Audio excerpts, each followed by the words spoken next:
Yun, welcome back sa ating GTM vlog, GTM Electronics. So, inabot tayo ng malas. So, nasira yung ating power supply. So, nasira yung kanyang 2 amperes na ENI transformer. So, 10 volts, 24 volts yung ratings niya. So, isolate transformer yan. So, nasira din yung display. So, kinabitan ko ng 2 amperes din na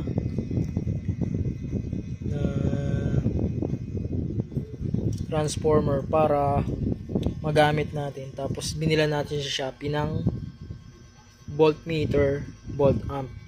So, okay naman siya. Ayan. Magagamit naman din na yung fine. Select natin sa 7 volts yan, 10 volts yan. Magagamit na yung kanyang fine course yan. Magagamit din voltage selector yan. Magagamit yan. Set natin sa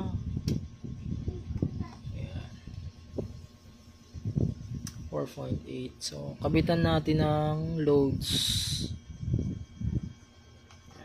So, yan. Nag-charge na yung baterya. So, importante kasi sa akin to kasi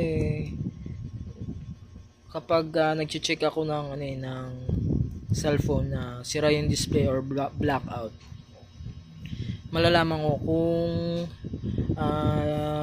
tawag dito, buhay yung mainboard kapag pumapalo yung current natin.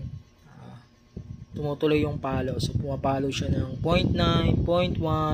So, alam naman ng mga technician natin yan. So, kaya need natin ng voltmeter at volt amp. So, kapag malalaman natin buhay yung linya is 4.7, yung ampere, para malaman natin gumagana yung mainboard, pumipitik yung ating amp.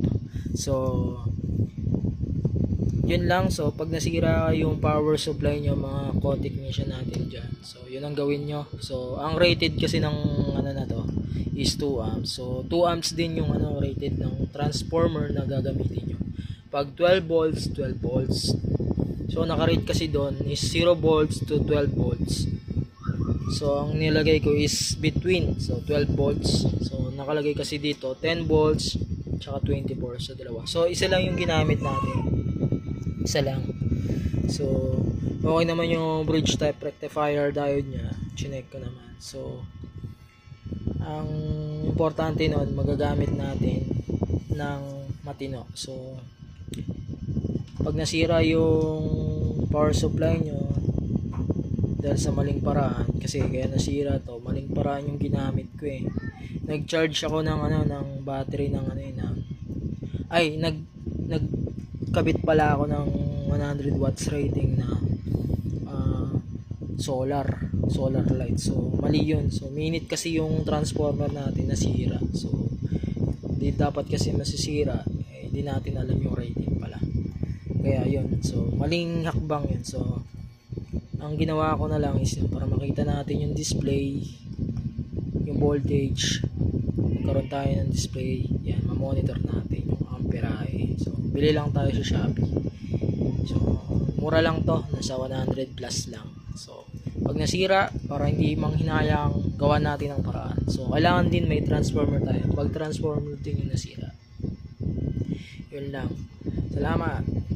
Thank you.